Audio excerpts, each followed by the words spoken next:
The Soviet Great Purge was not random chaos. It was bureaucratic murder planned by Spreadsheet. In July 1937, NKVD Order 00447 established precise quotas for arrests and executions across the entire Soviet Union. The initial plan mandated 75,950 executions for Category 1 targets nationwide. This secret decree formalized the mass operations, transforming state terror into a measurable administrative task.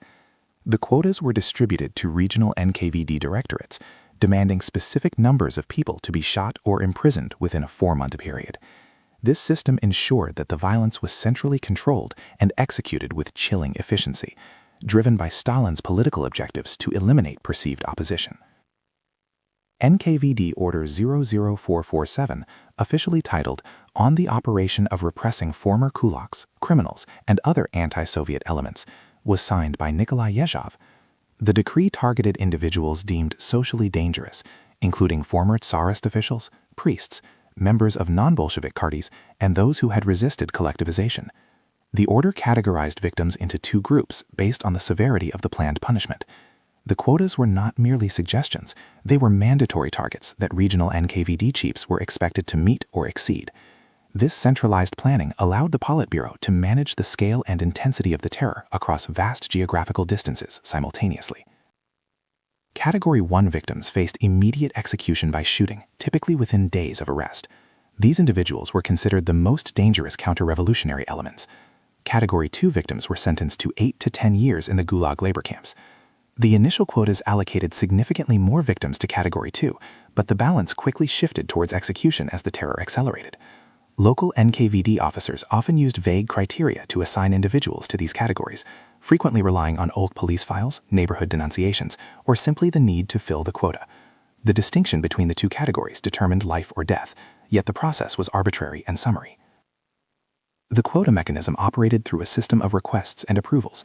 Initial regional quotas were based on historical data and estimates provided by local NKVD directorates regarding the number of anti-Soviet elements present. Once the initial targets were set by Moscow, local officials were incentivized to demonstrate revolutionary vigilance by requesting increases, known as additions. These requests were forwarded to the Politburo, often requiring Stalin's personal approval.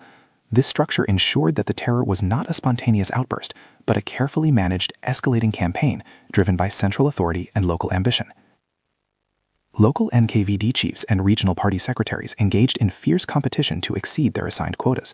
Exceeding the quota was seen as proof of loyalty and effectiveness in rooting out enemies of the state. Failing to meet the quota, conversely, could lead to the official himself being suspected of sabotage or insufficient vigilance, resulting in his own arrest. This perverse incentive structure fueled the rapid escalation of the Great Terror throughout 1937 and 1938.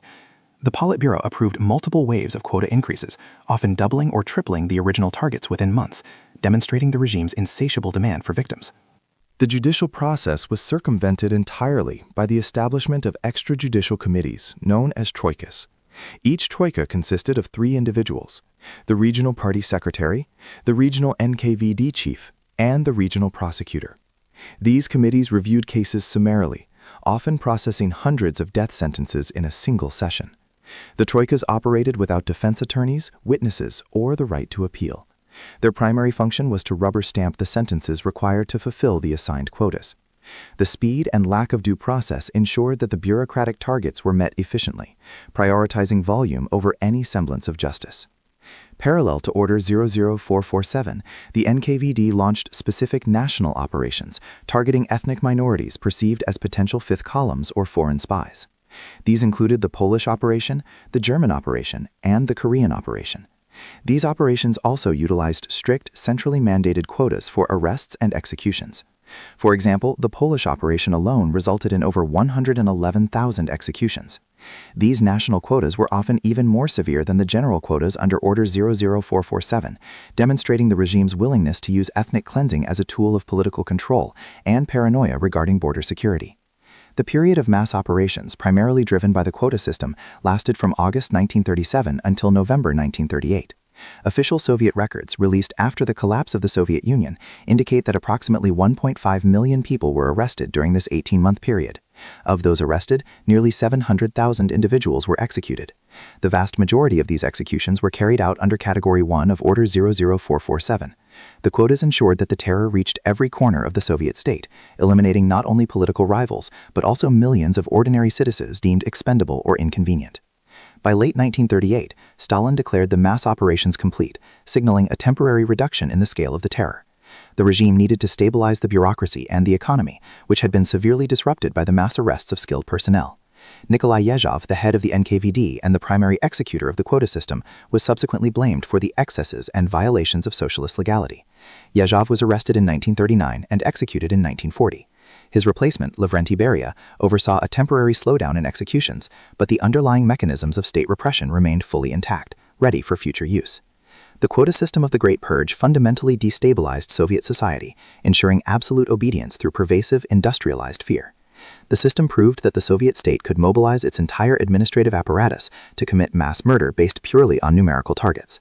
The quotas eliminated millions of potential opponents, but also decimated the military command structure, the scientific community, and the party elite itself.